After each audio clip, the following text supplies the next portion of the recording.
Hello everyone, welcome back to the channel.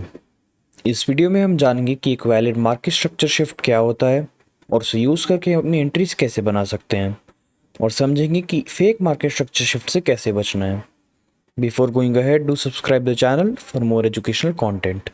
Market structure shift जानने से पहले हमें यह जानना बहुत ज़रूरी है कि आखिर एक डिस्प्लेसमेंट किसे कहते हैं। डिस्प्लेसमेंट उसे कहा जाता है जब आपकी मार्केट वन साइड मोमेंटम या फिर एग्रेशन के साथ सिंगल साइड डिलीवरी देती है। And the easiest way to spot displacement is just by looking at the fair value gaps. For example, price ने एग्रेशन के साथ यहाँ पर एक बेरिश मोमेंटम दिया और यहाँ पर फेयर वैल्यू गैप छोड़ा। And in this scenario price ने एक बुलिश मोमेंटम दिया और यहाँ पर एक फेयर वैल्यू गैप छोड़ा। So we consider them as displacements.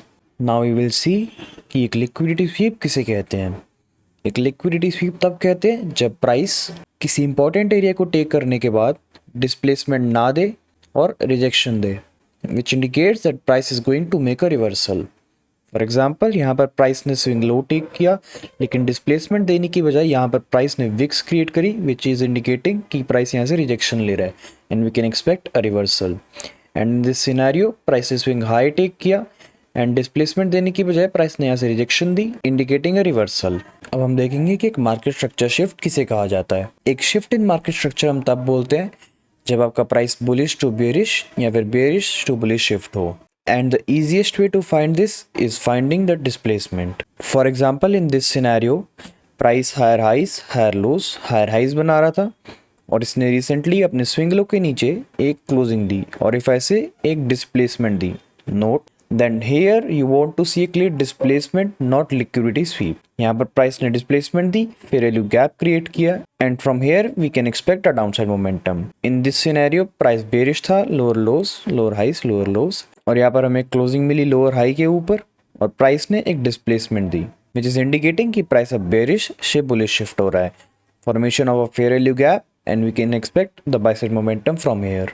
आपका high probability market structure shift तभी फॉर्म होगा जब प्राइस कोई हायर टाइम फ्रेम की लेवल टेक करेगा, जैसे कि higher time frame buy side liquidity या फिर कोई पीडी एरे, या फिर higher time frame sell side liquidity या कोई PD array. Now we will go to some chart examples और हम देखेंगे कि अपने मार्केट स्ट्रक्चर शिफ्ट को यूज कर हम अपनी एंट्रीज कैसे बना सकते हैं। So here is the first example of euro USD one day chart और यहाँ पर हमने अपना प्रीवियस डे हाई और प्रीवियस डे लो मार्क किया हुआ है, जो कि एक इंपॉर्टेंट ड्रॉन लिक्विडिटी कंसिडर किए जाते हैं।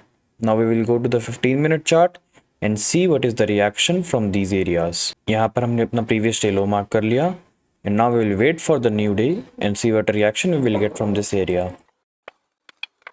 As you can see, यहाँ पे हमारा new day open हुआ और हमने previous day low take किया. Now what we want is some sort of reaction above these highs for a valid market structure shift. Let's see what happens. यहाँ पर price ने इस हाई को SVEEP किया, ना कि डिस्प्लेसमेंट दी, which is not considered as a valid market structure.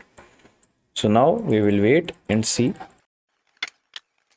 यहाँ पर प्राइस ने एक वैलिड मार्केट स्ट्रक्चर शिफ्ट दिया अपने स्विंग हाइज के ऊपर क्लोजिंग देकर। उसके बाद हमें यहाँ पर इमीडिएट रिबैलेंसिंग ऑफ प्राइस देखने को मिली, which is considered just like another PD array और हम इसे डायरेक्ट ट्रेड ले सकते हैं। What we can do, we can mark the deviation from the last manipulation leg. उससे हमें पता चल जाएगा कि हमारे एरियाज ऑफ रिवर्सल या फिर एरियाज ऑफ टारगेट क्या हो सकते हैं। Now let's see what happens. You can see कि प्राइस इस एरिया तक आया और हमें थोड़ी सी रिट्रेसमेंट देखने को मिली and -4 to -5, this is the maximum expansion where a price can reach. तो यहाँ पर we will cut the trade and see how price react from this area. Here you can see कि प्राइस हमारा यहीं तक एक्सपैंड कर सकता था और उसके बाद हमें रिट्रेसमेंट देखने को मिली into the daily range. Now in the next example we are on the weekly chart of the EMI Nasdaq futures और यहाँ पर मुझे दिख रहा है that this is the previous week low and this is the previous week high और यहाँ पर हमारे पास एक वीकली टाइम फ्रेम का फेयर वैल्यू गैप है। So what I expect कि नेक्स्ट वीक प्राइस इसमें आए and we got to see a reaction towards the upside. Now let's go to the 1 hour chart and सी कि हम अपने market structure shift के base पर अपनी एंट्री कैसे बनाएंगे। Now on the 1 our chart हमें दिख रहा है कि यहाँ पर हमारा प्रीवियस वीक लो पड़ा है and this is the weekly fair value gap. Now let's just wait for the sweep of one side. यहाँ पर प्राइस ने प्रीवियस वीक लो टेक किया और फेयर वैल्यू गैप के अंदर एंट्री दी और अगर ये डिस्प्लेसमेंट के साथ वायलेट होता है तो we will mark this as market structure shift. Let's see what happens. इस लो को टेक करने के बाद हमारा रीसेंट स्विंग हाई ये है, तो अगर ये डिस्प्लेसमेंट के साथ टेक होता है तो we will mark this as a market structure shift. Now let's see what happens. यहाँ पर प्राइस ने इस स्विंग हाई के ऊपर डिस्प्लेसमेंट के साथ क्लोजिंग दी, which is indicating that price has shifted the momentum from bearish to bullish and now we will look for buys. But we will see कि प्राइस अपने बुलिश पीडीआरएस को सपोर्ट करे और अपने बेरिश पीडीआरएस को वॉयलेट करे। सबसे पहला काम हमें अपनी डेविएशन लगानी है on the first distribution leg. Before going ahead I would like to thank Dexter Lab Education for this concept. और इससे हम अपने ड्रॉन लिक्विडिटी या फिर एरियाज ऑफ रिवर्सल आसानी से निकाल सकते हैं। So now we will wait for just the mitigation of this order block और उसके बाद हम डायरेक्ट एंट्री बना सकते हैं, क्योंकि यहाँ पर हमारा मार्केट स्ट्रक्चर शिफ्ट हो चुका है।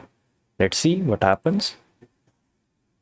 यहाँ पर प्राइस ने इस ऑर्डर ब्लॉक को मिटिगेट किया और रिएक्शन दिया, so we'll straight away buy on the 1 hour chart. You can see कि हमारी पहली रिट्रेसमेंट -2 से 2.5 की area I, which is area of a retracement. Now let's continue. And here आपके प्राइस ने -3 से -4 का एरिया हिट किया, which is the maximum expansion the price could do in a certain power of 3. The next example we are looking for is crude oil futures. और यहाँ पर मुझे दिख रहा है कि हमारे पास एक क्लियर बाय साइड लिक्विडिटी पड़ी है, which is the draw liquidity, और यहाँ तक प्राइस आसानी से जा सकता है। and we will see the reversals from here, how market structure plays an important role, और अपनी एंट्रीज कैसे बना सकते हैं। let's see how it happen।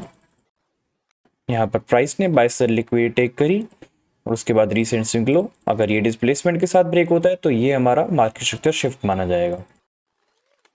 यहाँ पर प्राइस ने again buy side liquidity take करी और उसके बाद ये रिसेंट स्विंग लो हमारा मार्केट स्ट्रक्चर शिफ्ट माना जाएगा और डिस्प्लेसमेंट के साथ हमें यहाँ पे एक क्लोजिंग मिली। And we also got a fair value gap. अब हमारा सबसे पहला काम हमें अपनी मैनिपुलेशन लेग से अपनी स्टैंडर्ड डेविएशन मार्क करनी है and we can easily target the -3 to -4 area from this fair value gap. Let's see what happens. यहाँ पर प्राइस ने इस फेयर वैल्यू गैप को मिटिगेट किया और हम यहाँ से डायरेक्ट सेल लेंगे। Let's see how it plays. You can see कि प्राइस -3.5 से 4 के बीच में गया और उसके बाद नाउ वी एक्सपेक्ट कि प्राइस यहीं से रिवर्सल देगा। यू कैन सी कि प्राइस -3.5 से 4 के एरिया तक गया और यहीं से हमें एक रिवर्सल देखने को मिला। This is how you can use market structure shift with displacement and fair value gaps for your entry. और अपनी स्टैंडर्ड डेविएशन से आप ये पता लगा सकते हो कि आपकी ड्रॉन लिक्विडिटी कहाँ पर है या फिर आपका प्राइस कहाँ से रिट्रेस कर सकता है या फिर रिवर्सल दे सकता है। That is all for today. अगली वीडियो में हम जानेंगे कि एक वैलिड ऑर्डर ब्लॉक किसे कहा जाता है। Till then stay safe and thank you for watching.